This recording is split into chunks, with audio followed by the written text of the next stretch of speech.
আসসালামু আলাইকুম রহমতুল্লাহ। আমরা গত ভিডিওতে দেখার চেষ্টা করেছি যে ফার্স্ট ল্যাঙ্গুয়েজ অ্যাকুইজিশনের ক্ষেত্রে যে ৫টা স্টেজেসে ভাগ করা হয়েছিল, সেগুলার প্রথম ২টা স্টেজেস বা এইজেস গুলো আমরা দেখার চেষ্টা করেছি।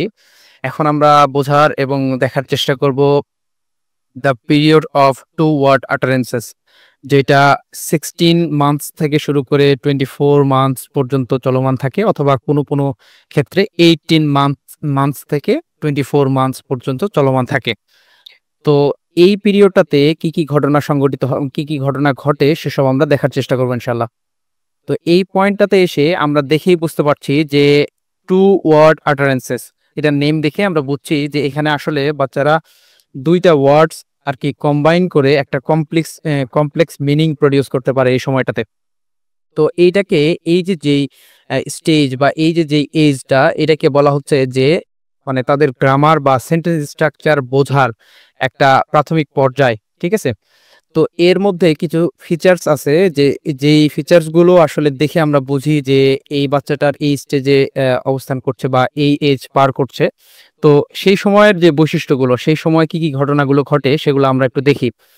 সেটা হলো যে শুরুতে আসে যে সেই সময়টায় তারা ২টা ওয়ার্ড যেহেতু আটার করতে পারে। আমরা হলোফ্রেস্টিকে যে দেখেছিলাম যে শুধুমাত্র একটা বাচ্চা বলতে পারে মোর, তার সামনে জুস রাখা আছে, সে কিছু জুস খেয়েছে, সেখান থেকে সে বলতে পারে মোর এবং পয়েন্টিং করে দেখাইতে পারে, আঙুল দিয়ে দেখাইতে পারে যে সে আরো বেশি চাচ্ছে। কিন্তু এই যে যখন টু ওয়ার্ড আটারেন্সেস এর ব্যাপারটা আসছে, তখন সে বলতে পারছে মোর জুস, অর্থাৎ ২টা ওয়ার্ডস এর মাধ্যমে সে এখন তার মনের ভাবটা এক্সপ্রেস করতে পারছে। তো এই সময়টায় তাদের যে একটা সেন্টেন্স স্ট্রাকচার, অর্থাৎ যে সাবজেক্ট ভার্ব অথবা ভার্ব অবজেক্টের যে ব্যাপারগুলো, সেই প্যাটার্ন গুলো তারা বোঝা শুরু করে এবং সেগুলার একটা মিনিমাম লেভেলের ইউজ তারা শুরু করে। তো এই সময়টাতে তারা যে তাদের সিমেন্টিক রিলেশন সংক্রান্ত বিষয়গুলার আন্ডারস্ট্যান্ডিং একটু ডেভেলপ করে। তো যেমন এখানে উদাহরণ বলা হয়েছে যে তাদের যেই শব্দগুলো তারা প্রডিউস করে, তার মধ্যে প্যাটার্নগুলো এমন হয় যে এজেন্ট প্লাস অ্যাকশন, এরকম ৭টা বা ৮টার মতো কম্বিনেশন ক্রিয়েট করা যায়। তো এখানে কিছু উদাহরণ দেখানো হয়েছে, যেমন এখানে বলা হয়েছে যে এজেন্ট প্লাস অ্যাকশন, যেমন হচ্ছে ড্যাডি গো। ঠিক আছে? এখানে ড্যাডি হচ্ছে এজেন্ট এবং গো হচ্ছে অ্যাকশন বা কাজ। তারপরেরটা অ্যাকশন প্লাস অবজেক্ট, এখানে অ্যাকশন হচ্ছে থ্রো, অর্থাৎ কাজটা সম্পাদিত হচ্ছে, এবং অবজেক্ট যেটার মাধ্যমে কাজটা সম্পাদিত হচ্ছে সেইটা আমরা বলতেছি এখানে অবজেক্ট, মানে যেটার মাধ্যমে সম্পাদিত হচ্ছে। এরপরে আসে প্রসেসর এবং পজেশন। এইটা এটার একটা উদাহরণ দেওয়া আছে মাই বুক, এবং লোকেশন প্লাস এন্টিটি ইনবক্স বলা হয়েছে, মানে যেখানে এই বক্সটা অবস্থান করছে সেটা হচ্ছে এখানকার লোকেশন। তো এই ধরনের সিমেন্টিক রিলেশন গুলো বোঝা এবং সেইগুলোর ব্যবহার এই সময়টাতে সম্পূর্ণ হয়, বাচ্চারা এটা করতে পারে। এরপরে আসে ভোকাবুলারি এক্সপানশন। তাদের ভোকাবুলারি এক্সপ্যান্ড হইতে হইতে দেখা যাচ্ছে যে তাদের ৫০টা ভোকাবুলারি থেকে খুব দ্রুততার সাথে মোটামুটি গ্রো করতে শুরু করে। তো এই সময়ে ৫০ থেকে ২০০টাতে উন্নীত হইতে পারে খুব দ্রুতই, তাদের এই যে ভোকাবুলারি এক্সপানশনটা সম্পূর্ণ হয়। তো এইটা হচ্ছে হলো তাদের একটা স্টেজ, যে সময়টা মূলত তাদের যে একটা ভাষার, অর্থাৎ তার সারাউন্ডিং থেকে সে যে ভাষায় কথাগুলো শুনছে, অর্থাৎ তার প্যারেন্টস এর ভাষা, সেই ভাষার যে ওভারঅল সেন্টেক্স এবং সিমেন্টিক রিলেশনশিপ গুলো, সেগুলা তার মধ্যে তার আন্ডারস্ট্যান্ডিং, সেই সংক্রান্ত আন্ডারস্ট্যান্ডিং তার মধ্যে ডেভেলপ হয় আর কি বলা যায়। তো এই গেল ওভারঅল আমাদের থার্ড এজ বা থার্ড স্টেজের আলোচনা। এছাড়াও আরো একটু যদি এটাকে এলাবোরেট করি, তাহলে বলা যেতে পারে কিছু অ্যাডিশনাল ইনফরমেশন। সেটা হলো যে এই সময়টা তাদের ফাংশন ওয়ার্ডস হচ্ছে মিসিং থাকে, যেমন articles, prepositions, conjunctions, auxiliary verbs, এসব জিনিসপত্র হচ্ছে যে তারা উচ্চারণ করতে পারে না। তারা জাস্ট ২টা ওয়ার্ডের মাধ্যমে তাদের যে ইনার মিনিং সেটা এক্সপ্রেস করতে চায়, অথবা হচ্ছে কোনো প্রকার ইনফ্লেকশনস যেগুলো আছে, যেমন হচ্ছে প্লুরাল, ভার্ব, পসেসিভ, এসব বলতে পারে না। যেমন সে পেন বলতে পারবে, কিন্তু পেন্স এই কথাটা প্লুরালটা বলতে পারবে না। সে ডু বলতে পারবে, কিন্তু ডাজ, ভার্ব ইনফ্লেকশন যে ব্যাপারটা, সেটা সে বলতে পারবে না।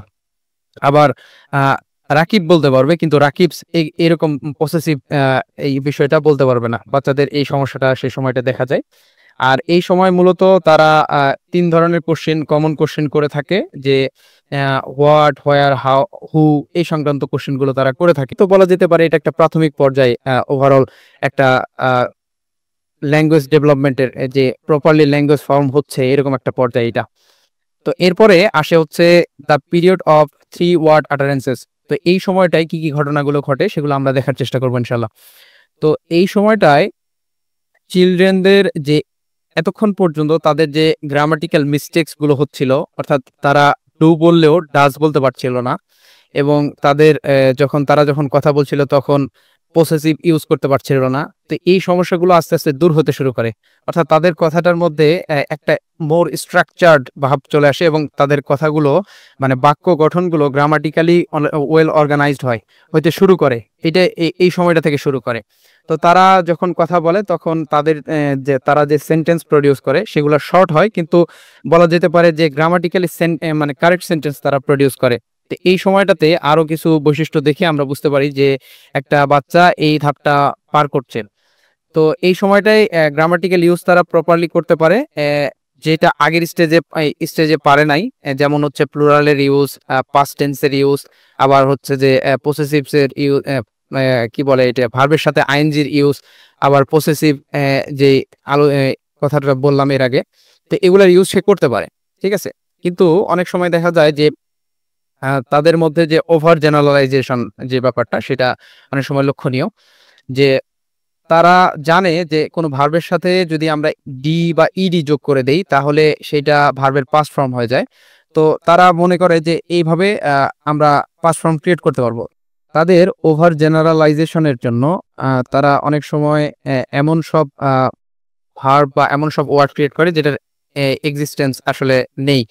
যেমন গো এর সাথে ইডি যোগ করে, কিন্তু এটার অ্যাকচুয়াল পাস্ট ফর্ম কিন্তু ওয়েন্ট, ঠিক আছে। তো এরকম ওভার জেনারেলাইজেশন করে, যেটা আসলে গ্রামাটিক্যালি ইনকারেক্ট। এরপরে আসে হচ্ছে প্রোনাউন ইউজ।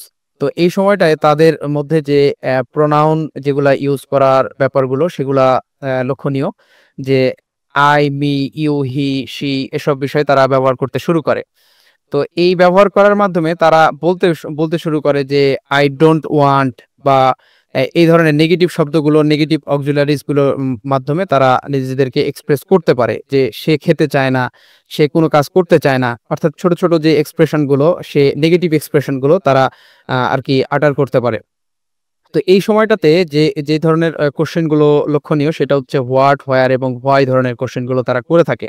তো এই স্টেজটা হচ্ছে একটা স্টেজ, যে স্টেজে মূলত গ্রামাটিক্যাল ফাংশন গুলো লক্ষণীয়, যে প্রপারলি তাদের গ্রামাটিক্যাল ফাংশন গুলো ফাংশন করতে শুরু করে, তারা ভালোভাবে গ্রামাটিক্যাল ইউজ গুলো পারতে শুরু করে।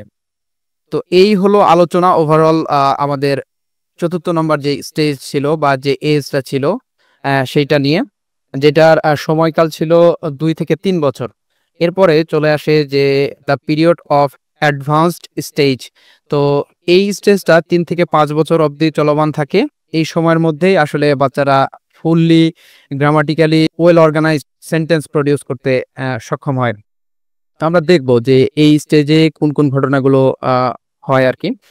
তো এই সময় বাচ্চারা ফুল সেন্টেন্সে তাদের কথা বলা শুরু করে, এবং তাদের যে ইনার ইমোশন সেটাকে এক্সপ্রেস করতে পারে এই ফুল সেন্টেন্সের মাধ্যমে। তো বিভিন্ন সোশ্যাল অ্যাসপেক্টসে তারা কমিউনিকেশন ভালোভাবে করতে পারে। এছাড়াও আরো কিছু বিষয় আছে যেগুলো আমরা দেখে বুঝতে পারবো যে এই সময়টা একটা বাচ্চা পার করছে, অর্থাৎ এই স্টেজটা পার করছে। তো তাদের যে সেন্টেন্সের ইউজ সেটা অবশ্যই আমরা দেখে আসলাম যে অলরেডি তারা গ্রামাটিক্যালি ওয়েল অর্গানাইজড ভাবে কথা বলা শুরু করতে সক্ষম হয়। তো অবশ্যই এই অ্যাডভান্সড স্টেজে এসে তারা কমপ্লেক্স যে সেন্টেন্সেস প্রোডাকশন এটা তারা করতে সক্ষম হয়। তো এর সাথে কোন বিষয়গুলো থাকে, যে তারা কনজাংশনস এর ব্যবহারগুলো তারা করতে পারে, যেটা আমরা দেখেছিলাম যে 3rd স্টেজে তারা পেরে ওঠে না। আবার 4th স্টেজেও সেভাবে পেরে ওঠে না, কিন্তু এই 5th স্টেজে এসে তারা এটাতে সক্ষম হয়।